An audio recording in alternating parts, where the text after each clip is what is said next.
Muy buenas tardes, amigos. Los saluda Ulises Lara y el almuerzo de hoy nos acompañan, como siempre, en estas emisiones de análisis, nuestro querido amigo Carlos Gómez Bermejo. Bienvenido, Carlos. Y Sigifredo Rodríguez, bienvenidos. Ya, si ya te la quitaste, que ahorita te la otra vez. ¿Cómo se? Bueno, otros muchachos alrevesados, los saludamos y les pedimos que no le cambien. Vamos a hablar hoy de un tema que le va a parecer a usted interesante y tiene que ver con estos asuntos entre las disculpas internacionales, los impactos de los estados sobre los pueblos y la historia. Hablaremos también un poco de los temas locales, hablaremos por supuesto de ya la etapa de la vacunación que inicia para los de 50 y más, o sea, es como servilleta, y también vamos a hablar un poco de otros temas relacionados con los temas electorales, como ya la decisión hacia dónde va la elección en Guerrero y Michoacán, y algunos otros personajes que han sido llevados al patíbulo del desafuero. Muy bien, pues esto es el almuerzo picante. No le cambie, no le mueva. ¡Vámonos!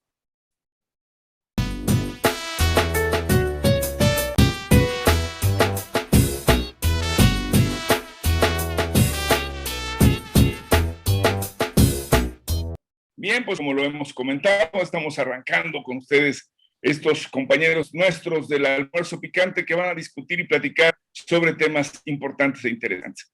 Vamos a empezar, como lo hemos hecho casi en todos los programas, con el asunto COVID, que ya pues está cada vez más controlado, se dice, mi querido Sigi, ya entró en una fase distinta en el caso del Estado de México, ya están en amarillo, ya empieza la vacunación, pareciera que tienen más control, pero todo puede pasar. Cuéntanos, Sigi, ¿cómo está la onda?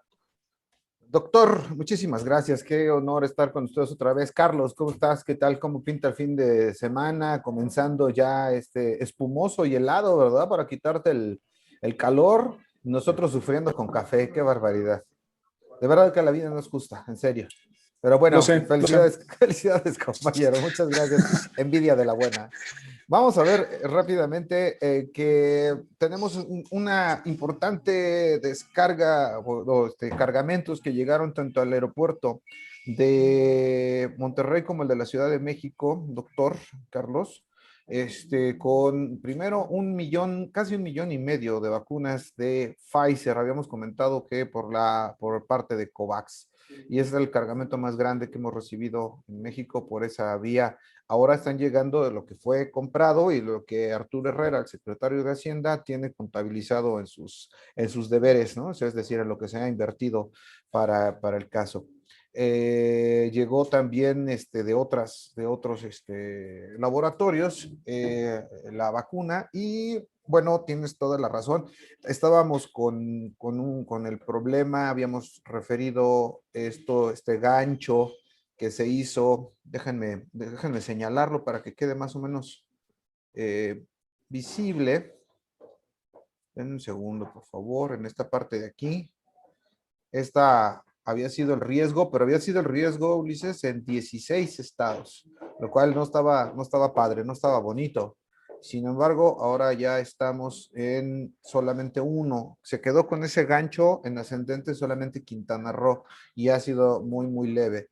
Como verás, en esta semana posterior al gancho, esta es la positividad, y entonces la positividad derivó que hubiese mucho más confirmados la semana subsecuente, y así es como sucede. Por eso hemos estado solicitando la cooperación del respetable almorzantado para que no se vayan de pachanga y no den al acapulcazo, y bueno, parece que pues ahora sí estuvo mucho más controlado, afortunadamente, y esto ya no se confirmó para la siguiente semana. Aquí cae e inclusive queda por debajo de las 2 semanas anteriores en las que hubo, en las que continuaba la bajada. Esto es para el caso nacional. Déjenme ponerles rápidamente el caso de la Ciudad de México. Resulta interesante porque la evolución aquí es por alcaldías, Ulises Carlos. Aquí sí es necesario. El comportamiento es más o menos parecido, no es mayor el problema. Entonces lo tenemos en esta zona igual, se registra el gancho y después la caída. Y una caída inclusive más pronunciada que en el nivel nacional, y en los confirmados se puede ver perfectamente esa tendencia. Afortunadamente lo has dicho bien, pero tenemos que seguir con la guardia alta. Por favor, se los rogamos. Aquí está el gancho, nuevamente, en el caso de los recuperados, y después la caída que viene para las 2 semanas subsecuentes. Eso es una excelente noticia. En el caso de las defunciones, también continuamos en la caída, o hay un pequeño tope de estabilización. Esto tiene que ver obviamente con lo que se desarrolla de los que estuvieron hospitalizados. Esta pequeña subida evidentemente provocó más casos graves, y estos casos graves estadísticamente provocan desgraciadamente más muertes, y aquí se refleja afortunadamente no hacia arriba, sino solamente en la estabilización. Yo esperaría que, de acuerdo a los datos que acabamos de revisar, en la siguiente semana sea otra vez para abajo la tendencia. Y esta está bien interesante. Fíjate que Álvaro Obregón sigue siendo, les pedimos a nuestros almorzantes allá que están por Álvaro Obregón, que tengan mucho cuidado, que sean muy pacientes, que se cuiden mucho, porque ha sido la colonia en las últimas semanas, después de de segundo brote o de este repunte, que han tenido más problemas. Fíjate cómo evoluciona. Llegamos a los 130 por el millar, después de 205 bajan bastante, y después comienzan a subir de a poquito y van para arriba. Entonces, este sí es preocupante, porque si en la Ciudad de México, en general, en promedio, o en la sumatoria total, va para abajo, quiere decir que están teniendo mucha incidencia en Álvaro Obregón, porque está cargando Álvaro Obregón con casi todo esa, ese freno del declive. Para el resto, como verán, de estas 2 últimas semanas, todos son hacia abajo. 60, 50, 66, 59, 69, 59 para 80, 58 para Gustavo Amadero, 80, 58 para Azcapotzalco, idénticos también, 72, 72, 50 para el caso de Cuauhtémoc, y así. 71, 49 para el caso de Milpalta, y el único problema, el único que tiene subida es Álvaro Obregón. O sea, sí. Porfi, a todos los almorzantes, les mandamos un abrazo solidario y todo nuestro cariño, y cuídense mucho por allá, por favor, ¿no? Así está más o Pues menos la cosa. muchas gracias, mi querido Sigi. Yo quisiera hacerle una pregunta al auditorio del almuerzo, y por supuesto hacérsela también a ustedes dos. ¿Se sienten con más o menos confianza respecto a cómo se estaba comportando la pandemia? ¿Sienten que estamos avanzando? Si se siente esta disminución, ¿consideran que hay más confianza? Y la siguiente sería, ¿consideran que puede haber un rebrote? ¿Hay riesgo de un rebrote? ¿Cómo respondrías tú, mi querido Carlos? Gracias, sí, maestro Oscar, donde quiera que estés, un saludo. Te queremos. Te queremos. Sí, si bien al parecer, y ya ofrecimos disculpas desde el fondo de nuestros corazones, tanto Sigifredo como yo, en nuestros augurios malignos de que iba a haber un repunte y una tercera ola por el Acapulcazo en Semana Santa, y al parecer esta no se dio, también hay que reconocer, pues, de que la saturación a nivel hospitalario también ha estado bajando. Hoy, en el almuerzo, platicaba con mi esposa, platicaba con Indy, ¿no? En el sentido de que, bueno, ¿qué puede haber pasado? Y llegamos a la conclusión de que, bueno, o sea, a ver, llevamos año y garra con la pandemia, llevamos una friolera de por ahí de 11 millones de vacunados entre adultos mayores y personal de salud, y ahora también me entero con mucho gusto que algunos familiares míos que se dedican a la docencia en algunos estados de la República también ya están recibiendo sus primeras dosis chinas. Ya me mandaron un plato de chow mein con todo gusto para todos ellos. Y mira que en Mexicali la comida china es buena, ¿eh? Entonces ahí como que... Casi mejor que la China. Exacto, entonces la vacuna china le sabe como local, ¿no? En ese sentido, decíamos de que, bueno, y posiblemente en este año ya muchos de nosotros hemos tenido la enfermedad y hemos sido asintomáticos, no estaríamos cayendo tal vez en una especie de dando pasos un poco más rápidos hacia la famosa inmunidad de rebaño. O sea, tenemos por un lado 11 millones de habitantes ya vacunados con 1 o 2 dosis, ¿no? Tenemos una pandemia que ha estado aquí durante año y medio con la friolera de 2 millones registrados como vacunados, que son aquellos los que hacen pruebas positivas. Si a eso le sumas un hipotético escenario de los que no se hacen pruebas y han sido asintomáticos, pues tendríamos por ahí tal vez del 10% de la población que ya ha tenido el contacto con el virus y ya pudiera estar generando algunas defensas contra él, ¿no? La reconversión del sistema hospitalario también es un tema que tendríamos que estar platicando de lo que vamos, aquellas cirugías que se tenían programadas anteriormente, pues ya que habían quedado suspendidas, ya se están llevando a cabo, ¿no? Lo cual obviamente habla de que hay un retraso, los quirófanos van a estar echando humo casi, ¿no? Por la celeridad y por todas estas cirugías que se habían retrasado y que actualmente, bueno, ya ante unidades que ya no están rebasadas por la atención de los enfermos críticos con COVID, pues ya pueden regresar a sus actividades cotidianas. Y vamos, desgraciadamente tengo que informar que en los números de los fallecidos el día de ayer, falleció el general Gallardo, amigo de este programa, amigo de muchos de nosotros, ¿no? Cercano, colaborador. Y falleció de COVID. Y falleció de COVID, exactamente. Falleció de COVID el general Gallardo, a sus familiares, a sus amigos, nuestra solidaridad y nuestro cariño desde aquí, desde Almuerzos Picantes. Muchas gracias. Pues yo sí me siento más confiado, mi querido Carlos, y ahorita esperamos a ver qué nos dice Sigui. Y creo que esa confianza que tú también dices que tal vez hasta ya generamos posibles anticuerpos, que nos enfermamos y no fuimos de la misma sintomatología que otros, serán respuestas que nos irá dando la investigación. Pero algo que sí es verdad es que podemos decir que ha habido tanta confianza que algunos incluso pues han andado haciendo cosas que pueden ser inapropiadas otra vez, ¿no? Reuniones, etcétera. Pero creo que se está disminuyendo rápidamente la posibilidad de que nos veamos envueltos en una tercera, digamos, ola, ¿no? Después de haber vivido este momento de lo que, por lo menos en el caso de la ciudad, en algunos lugares, le llamamos el rebrote. Creo que había que seguir trabajando bien, no bajar la guardia, decía correctamente Sigui, y desde aquí del almuerzo decir también que tengamos confianza en que vamos avanzando. O sea, aquello de que no hay mal que dure 100 años, nos aventamos un año, fue complicado, larguísimo, lleno, bueno, y medio, y creo que hay que decirlo, la cosa empieza a verse, y yo percibo una enorme expectativa de que las cosas van a mejorar.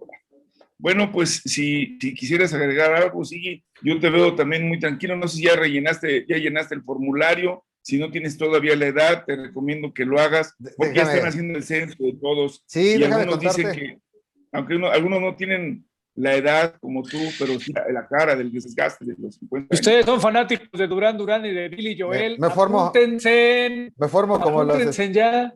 Me formo como los gamers, ¿no? Igual, cuando no me toque, no, sí entro sin problema. Déjame contarte además en estos notas de color del tema, muy rápidamente, que, por ejemplo, en el caso del Politécnico y en la UNAM, en la UAM y en los diferentes centros educativos de nivel superior y la SEP también de nivel secundaria, primaria y media superior, están convocando a toda la planta docente para que registre, porque seguramente lo pensaron ustedes como un servidor también, y cómo le van a hacer si muchos de los profes pues ya están vacunados o por el contrario no los tienen en un padrón confiable. La jefa de gobierno en este caso ordenó desde la semana antepasada un análisis y cruzaron los datos de la Ciudad de México. Es una de las que tiene asentadas el mayor número de universidades y pues un gran número de docentes que están en activo, por lo tanto entonces hay que cruzar las bases de datos y con eso le van a hacer óptima la vacunación. Así, de esta manera, si tú te registras en estas bases, te toca en tu centro de trabajo.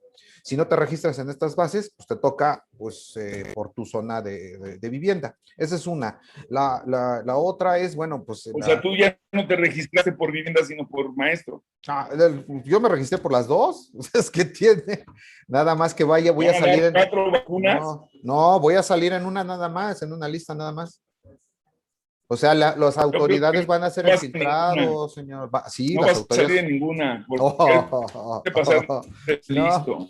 No, de verdad que esto no tiene puede ser beneficiario de 2 programas gustamentales al mismo tiempo, chavo. A ver, quiere la beca, quiere la del brazo izquierdo y el brazo derecho. Si una vacuna protege el 90%, 2 me van a proteger el 180%. Entonces, no resulta de esa manera. Bueno, a ver, la otra parte es que Estados Unidos sigue, por ejemplo, teniendo un gran problema en el tema de vacunación. Un montón de gente está rechazando la vacuna, no la quieren y sobre todo, dicen las encuestas, esto es porque no tienen confianza en el biológico, como le han dado en llamar en estos nombres horrendos que se ponen de moda, así como el vital líquido y otros, ¿no? y eso está dificultando las cosas. El brote en la vital India, líquido, carnal. Ese es el vital líquido. Ese es el vital líquido. La otra nota de color en este sentido es que ya tuvimos variantes de COVID, ya ahora sí confirmadas, las tuvimos en el sureste y en el norte, y eso ya lo confirmó la Secretaría de Salud. Sí tenemos ya mutaciones y esto es oficial, Jacobo. Repito, oficial. Perdón, Ulises. Es oficial, Ulises. Mala pata. En eso sí, eso hay que cuidarlo. Bueno, pues ahora va a venir la variante en sentido de ser menos agresiva. Y esperemos que camine en esa ruta porque tenemos capacidad para poderla confrontar. Pronto saldrán también trabajos, artículos notorios, científicos, y les quiero decir que ha habido una enorme colaboración, yo diría, a pesar de los debates y los combates, que está dando muestras de que se pueden hacer muchas cosas. ¿Se acuerdan de qué producto Remdesivir? ¿O se acuerdan de esos otros? Tenían que ver con del agua oxigenada triple y otras cosas que nos habían recomendado los médicos que estuvimos entrevistando aquí a Deneb y otros. Bueno, pues muchos de la UVM, han sido buenos elementos terapéuticos, además, desde luego, del propio esfuerzo por las vacunas. Pues vámonos para adelante, esperemos que esto siga avanzando y entremos al siguiente punto de debate, amigos. Y entraré también igualmente con la pregunta, porque creo que vale la pena. Hoy anunció el presidente de la República que iría a una región en el estado de Yucatán, en la península, donde se cometieron verdaderos excesos por parte de los gobiernos en la época, sobre todo de Porfirio Díaz, donde mucha gente que era de origen yaqui fue esclavizada en las famosas plantas enequeneras y cañaverales para expulsarlos de sus tierras en el norte del país. Y les va a ofrecer también a los propios habitantes que en su momento se rebelaron en diferentes momentos en la llamada lucha o guerra de castas para evitar ser oprimidos o juzgados y por supuesto explotados hasta la muerte. Estos grupos que sobre todo eran grupos mayas y que hay una novela muy hermosa que se llama Jacinto Canec y que nos habla de este fenómeno y de esta lucha de los pueblos de la península. Y va a ofrecer disculpas y va a decir que fue un error y lo hace a nombre del Estado. Y hoy también nos enteramos que en otra dimensión y con otra proporción, pero hay también una disculpa, un reconocimiento por parte del presidente de Estados Unidos, Joe Biden, sobre lo que se conoce como genocidio de los armenios a manos del Imperio Otomano. Ello ocurrió allá en el siglo XIX y bueno, fue una constante y desde luego fue una serie de denuncias que se armaron al respecto. ¿Qué opinión le merece a usted el que pasado todos estos tiempos haya la oportunidad de que alguien se disculpe? ¿Sirve? ¿Funciona? ¿Es útil? ¿Valdría la pena? Y para esto yo quisiera pedirle a nuestro querido amigo Carlos, que tiene mucha información también al respecto de otros también fenómenos terribles del genocidio que sufrieron los judíos durante la Segunda Guerra Mundial y otros tantos que podríamos ir sumando, que vivieron los amerindios, dirían algunos, en la época de la entrada de los españoles a todo lo que conocemos como el subcontinente de América Latina. Pero la pregunta es, ¿vale la pena? ¿Es correcto? ¿Sería conveniente seguir avanzando en esta ruta? ¿Es la reconciliación de generaciones que fueron lastimadas con unos que tal vez ni conozcan ni tengan ese recuerdo? Mi querido Carlos, ¿qué opinión te merece? Gracias, Ulises. Sí, mis amigos Serge Tarkian y Baron Malakian, los ex integrantes del grupo System of a Down, han de estar de plácemes, dado que sus letras contenían ese contenido político, ambos de origen armenio, obviamente, hijos de migrantes en los Estados Unidos, y tenían la manera precisamente de que se reconociera la culpabilidad o la responsabilidad del Imperio Otomano, ahora Turquía, ¿no? En el genocidio armenio de 1914, 1915, antes, que dio tal vez, bueno, que fue uno de los factores predominantemente que influyeron en el inicio de la Primera Guerra Mundial. Sí, es uno de los 6 genocidios reconocidos por Naciones Unidas. Obviamente, el que por razones mercadotecnia, tal vez, el más conocido sea el Holocausto en la Segunda Guerra Mundial que cometieron los alemanes en contra, bueno, no los alemanes, el gobierno del Tercer Reich, ¿no? Y hablamos aquí en el de que, bueno, ¿son las naciones las responsables o es el Estado, es decir, las instituciones que gobernaban en ese momento las naciones, quien a final de cuentas toman las decisiones y cometen este tipo de atrocidades? Los alemanes han seguido pagando el Holocausto. No hay año en que en Hollywood no haya una película que toque el tema, ¿no? Y que obviamente ganen muchos premios, etcétera. Y ellos sean los malos. Exactamente, ¿no? El pueblo alemán, un pueblo trabajador, disciplinado, etcétera, etcétera, sigue pagando el karma de haber votado a un orate, ¿no? Como canciller. De fútbol, soccer. Y científicos, a ellos les debemos la vacuna, ¿no? Más o menos, les ganan los franceses. O una de las vacunas más chonchas. Como sí, la señora Merkel. Todos vamos a extrañar a Merkel, ¿no? La responsabilidad de los estados o de las naciones es seguir donde vamos. Los alemanes siguen pagando ese karma, ¿no? Como también en ocasiones en la cultura nuestra, ¿no? Le echamos la culpa de todas las desgracias a que fuimos conquistados por los españoles y mataron N cantidad y sojuzgaron y esclavizaron a los grupos indígenas de aquí, en donde vamos, hay una corriente revisionista de la historia nacional, en donde no necesariamente se plantea como lo fuimos, nos fueron educados en los libros de texto anteriores, ¿no? En los buenos y malos. Hay un reconocimiento de que la historia nacional ha sido enseñada de una manera maniquea y dicotómica, y en que estos son los buenos y estos son los malos, y no hay matices, no hay tonalidades grises entre cada uno de los bandos. Cada uno tiene su grado de responsabilidad y también tonalidades que nos gustaría conocer, ¿no? Entonces hay una visión histórica de nuestra propia historia, en donde ya dejemos de echarle la culpa a los españoles, ¿no? Ya dejemos de echarle la culpa que fuimos. Pero a ver, Carlos, si entiendo. O sea, tú dices que no debemos echarle la culpa, pero la pregunta era, ¿ir entonces de algo pedir disculpas? O sea, el reconocimiento de un genocidio, ahora que ya no existe el Imperio Otomano, sí, los turcos son, pero no, el Imperio Otomano desapareció después de la Primera Guerra Mundial, cayeron todas esas figuras, dejó de haber el sultanato, entró en una nueva historia, no debería ser una molestia para los turcos. No fuimos conquistados por los conquistados por el reino de Castilla y Aragón, ¿no? En estricto sentido. Entonces no sirve. En tu opinión eso no tiene... no debe de ser trascendente. No debe ser trascendente en la historia actual.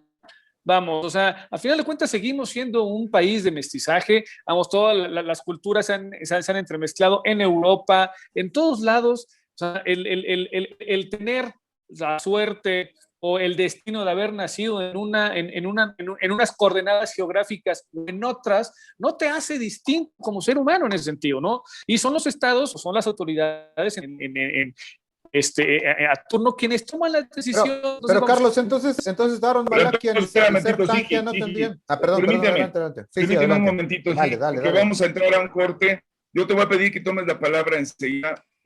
Como saben, ustedes estamos haciendo este esfuerzo de ir haciendo unos cortes para hacer un programa. Para radio. Entonces, por favor, dame un momentito, Sigi. Inserte su anuncio aquí. Está claro, la posición de Carlos. Ahorita debatimos sobre la misma. No le cambie de canal, aquí ese dedo del botón. Venga, vamos, corte y regresamos.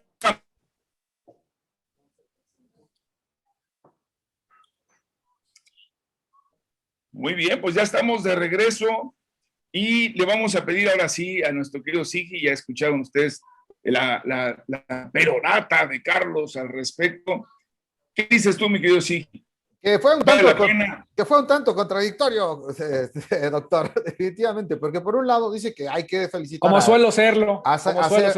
Pero fíjate, ahí entonces le vas a tener que retirar las felicitaciones a Ser Tankian y a Daron Malakian, porque entonces si no tiene relevancia, vamos, es una situación parecida. Yo quisiera recordar el caso, por ejemplo, no hablemos de países, bueno, hablemos de Estado, más bien, que creo que esa tendría que ser la línea conductora. Es correcto, creo que no fue todo el pueblo alemán, no todo el pueblo alemán lo tendría que pagar, pero sí el pueblo alemán entonces tendría que generar, pues en algún momento, y lo hace, creo que lo hace, y lo hace muy bien, nada más que le vale gorro, ¿no? Al mercado de la cultura, entender esas cosas. Ustedes saben que, por ejemplo, el caso de Pearl Harbor, la película, hubo 3 versiones, ¿no? Una para todo el mundo, una para Alemania y otra para Japón. O sea, de ese tamaño también la vende Estados Unidos y es la cultura hegemónica la que tiene ese gran problema. Yo no estaría tan de acuerdo, o sea, que hayan votado, o sea, inclusive, por ejemplo, decir en Hitler o en el nacionalsocialismo, pues es una tercera rama del humanismo, inclusive una forma distinta. Con sus excesos, bueno, y no tuvieron excesos y la bomba, entonces, no tendrían que estar pidiendo perdón, todavía y sistemáticamente por los atentados en Japón, con lo que terminaron la Segunda Guerra, con lo que aniquilaron a Japón de la Segunda Guerra Mundial. Hablaría, por ejemplo, de casos como Rosendo Radilla.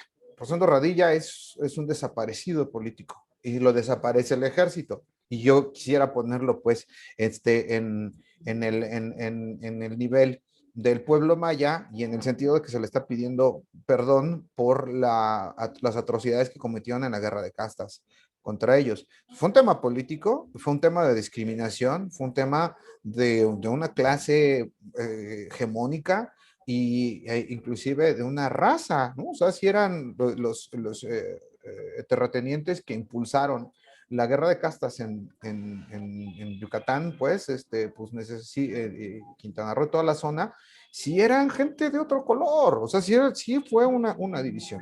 El caso de Rosendo Radilla fue una persona con un pensamiento totalmente distinto en el tema de la transformación, fue por el ejército. Yo ahí preguntaría, ¿hay diferencia? ¿Vale la pena? ¿Es necesario? Definición de genocidio. Por eso, pero Carlos, se lo pidieron al Estado, ¿eh? O sea, sí, es que de hecho, si vale o no vale, ¿no? Entonces yo digo si vale. Yo digo si vale. Es que esa es la definición precisamente. Es un delito internacional enmarcado dentro del grupo de crímenes contra la humanidad perpetrado por un gobierno con la intención de exterminar sistemáticamente un grupo nacional, étnico, racial o religioso, bien asesinando a los miembros del grupo o menoscabando su integridad física y mental, o bien sometimiento al grupo a condiciones de vida que desembocan en su destrucción. Es decir, la responsabilidad sí es del Estado, ¿de acuerdo? Pero entonces, volviendo a la pregunta, ¿vale la pena o no? Y yo digo sí, porque educa y nos hace reflexionar sobre hechos que de verdad tenemos que reconocernos como unos irresponsables socialmente o humanamente hablando. Y hacerlo permite por lo menos emprender acciones a futuro que impidan bajo todas las circunstancias que se vuelvan a repetir eventos de esta naturaleza. Eso ha ocurrido en algunos niveles y nos ha costado mucho trabajo, pero ha llevado a que reflexionemos sobre, por ejemplo, la desaparición de algunas especies a manos de grupos que llegaron, ¿no? El pájaro dodo de Madagascar, el tigre de Tasmania, en fin, especies que han desaparecido a manos de pobladores que llegaron por diferentes razones, en uno de los portugueses. El toro de Guerrero, no, esa especie no, fue otra situación. Pero también, evidentemente, esta idea del sometimiento, de lo que acaba de leernos el propio Carlos, nos habla de que si es de reconocerse que se cometieron errores y excesos, es de reconocer que no volveremos a repetirlos. Y esto creo que lo han aprendido muy bien la cultura alemana.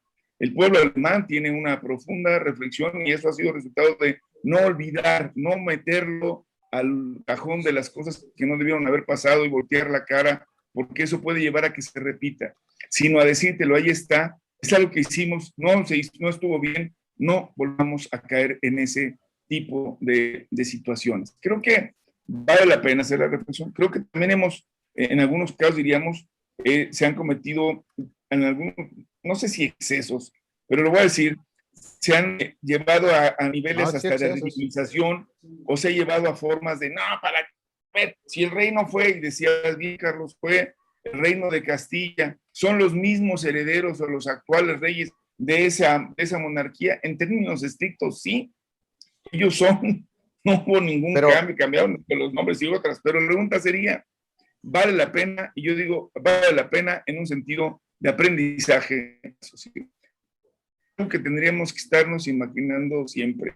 Y en el caso mexicano, particularmente con los grupos que habitan este país, que son muchos, que tienen su propia lengua, estuvimos así al cabo de desaparecer algunas, y si seguimos con algunas actitudes indebidas, podemos de verdad acabar por hegemonizarlos. Hoy están dándose a reconocer que no todo el mundo vive en Chiapas, sino que hay indígenas o grupos humanos que tienen su propia cultura y lengua en todo el país y que deben de ser reconocidos y deben de ser sumados, no como una idea de integración subsumida a la cultura general y de renunciar a sus principios, sino sumados en el sentido de que ese es el Cristo al que pertenecemos con todas las brocas que hoy se tienen. Sí, querías comentar. Sí, nada más abonar a tu tesis precisamente, y ya que Carlos se puso bien técnico y teórico con la reflexión. Y yo el artículo de la definición, ajá, no te pongas en ese plan. Sí. Bueno, en el caso de la sentencia de Rosendo Radilla, tienes toda la razón. No fue nada más lo importante en la disculpa, lo importante fue que a partir del caso de Rosendo Radilla, los militares pueden ser juzgados por cualquier corte civil en casi cualquier caso de delito que puedan cometer. Eso es importantísimo. No sucedía antes de que no se diera esa sentencia a Rosendo Rodilla. Se obligó a la capacitación a todos los miembros de fuerzas policíacas y castrenses, necesaria, obligatoria, para que en derechos humanos y evitar y garantizar que no volviera a ocurrir. Esto que dijiste es importantísimo. La garantía de que no vuelva a ocurrir. Tenían fuero. Ajá. Sí tenían, pero hoy no. Sí, había un fuero militar que les daba esas ventajas. De hecho, a quien referiste y que recordamos bien, el general Gallardo, desafortunadamente recientemente desaparecido, tuvo entre sus logros, sus virtudes, haber sido un hombre que lo juzgaron dentro de la justicia militar, lo condenaron, hizo su defensa, se volvió en un promotor de los derechos humanos, y había que decirlo, se volvió realmente en un opositor dentro del régimen en los momentos más difíciles para convertirse en un referente. Y esto creo que vale la pena decirlo, porque de lo que lo acusaban en su momento era de una suerte como de malversación, cuando en el fondo era una persecución política por sus críticas a quienes entonces eran los mandos del ejército. Bueno, eso creo que vale la pena, compañeros, hay que reflexionarlo. Si no aprendemos, ¿no? Dice que quien no aprende de su historia está obligado casi a repetirla. Y eso creo que es lo que tendríamos que manejar. Y pues ya que nos queda poco tiempo, yo quisiera así rápidamente su opinión para también igualmente preguntarles. Todos sabemos que la decisión que tomó, ya la estuvimos analizando aquí, tanto el INE como el tribunal, le quitó a dos personajes la posibilidad de ser candidatos, pero no la preferencia electoral. Y se sabe que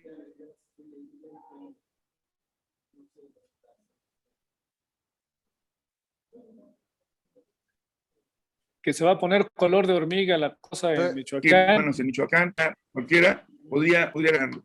Esta es la situación objetiva, y eso pareciera que es lo que estaba en el debate de dejen que la ciudadanía decida. ¿Qué opinión les merece estos comentarios que han estado surgiendo, como si con quitar a Salgado fuera a dejar de la gente de preferir a este partido que es Moreno? ¿Qué opinión te merece, Sigi? Ulises, pues sí, Carlos, sí, por favor, es que sí. No, aquí estoy. No sé qué te sucedió, no me estás escuchando, pero sí, adelante, Carlos. Sí, aquí estoy. No, sí, por favor, no te sabes. No, está bien.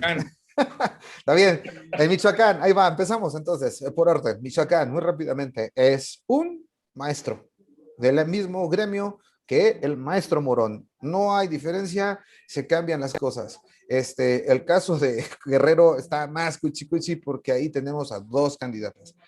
En algún momento lo dijimos, en este lugar, inclusive le fallamos al 50%, dijimos, va Morón, no va Salgado Macedonio. Bueno, no va ninguno de los dos, pero me parece que es más consecuente el caso de Michoacán, es decir, es uno por otro del mismo gremio, no pasa nada.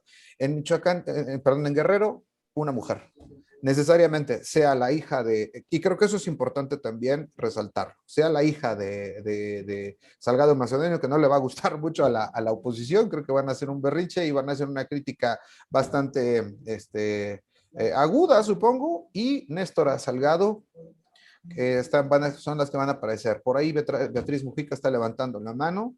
Serían 3 mujeres en la boleta. Eso, y tienes toda la razón. Ya hiciste una buena conclusión desde el planteamiento del problema. No van a cambiar, y con esto cierro para dejarle a Carlos, no van a cambiar las preferencias.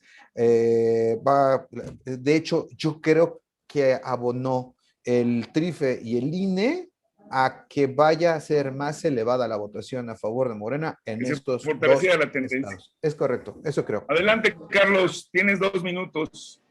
Sí, vamos, Ciro y Lorenzo le hicieron la campaña a quien sea que pongan en la boleta. Ciro y Lorenzo le hicieron la campaña. En el caso de discrepo un poco porque yo consigue en el sentido de que yo creo que sea el gremio. Es la gente. Con Morón. Lo dije aquí. Sí, la candidatura es de la gente. Tan. O sea, y entonces, vamos, no es no es que sea de los profes, no, la candidatura era de la gente y la gente iba a poner y quitar ahí el candidato. Sí, tiene razón, no cualquier profe, ¿no? No cualquier profe, ok. Exacto, de acuerdo. No cualquier vale. profesor, sí, la gente. En el caso de Félix, sí, está mucho más complicada, vamos, también ahí, porque también el mismo Félix, por su carácter irascible, echado para adelante, también levantó mucho la apuesta, ¿no? O sea, también, él dice que es un toro sin cerca, sí, por supuesto, no tiene cerca, no tiene límites, no tiene filtros, ¿no? Ni bozal. Entonces, en ese sentido, pues él alzó mucho la apuesta, ¿no? O sea, fue muy beligerante en sus discursos, fue muy beligerante en sus opiniones, y en ese sentido, pues, también prendió a la banda, obviamente, y mira que los guerrerenses no necesitan mucho como para que se prendan, ¿no? O sea, la neta. Entonces, por ese lado... Un poquito que son risueños y le prestan la sonaja. Hoy que es Día del Niño, por cierto. Y en Día del Niño. Exactamente, entonces vamos, así Ciro y Lorenzo le hicieron la campaña Morena y no, al final de cuentas, quien pongan la lleva muy cachetona en la campaña, que pongan, porque el INE les hizo la campaña. Pues ahí está, digo, ya lo escuchó de los almorzantes, coincido en esto y creo que una de las circunstancias más claras ahora que debemos de empezar a valorar es precisamente que ya en un espacio tan breve que son pues prácticamente el mes de mayo, ¿no? Mañana, Día del Trabajo, arranca ya la última etapa porque la elección es el 6 de junio y las campañas van a terminar de hacerse, si es lo que hay, el 4. Así que prácticamente un mes se toman estas determinaciones, en un mes no van a cambiar las tendencias, se van a mantener las cosas. Esto va a ocurrir. Vamos a platicar la forma en que se van a ir presentando estos eventos. Seguiremos con ustedes. No se deja de hablar de violencia, no se deja de hablar de los procesos, pero también sigue habiendo algo que comentar de las campañas, y es que no han elevado su nivel, e incluso hay algunos personajes que son realmente impresentables. Pero bueno, de eso hablaremos en lo siguiente. Nos vamos, compañeros, les doy las gracias. Esto es un programa más de Almuerzo Picante. Denle like, síganos en Facebook, en Twitter, en Spotify. Denos su opinión acerca de estos temas.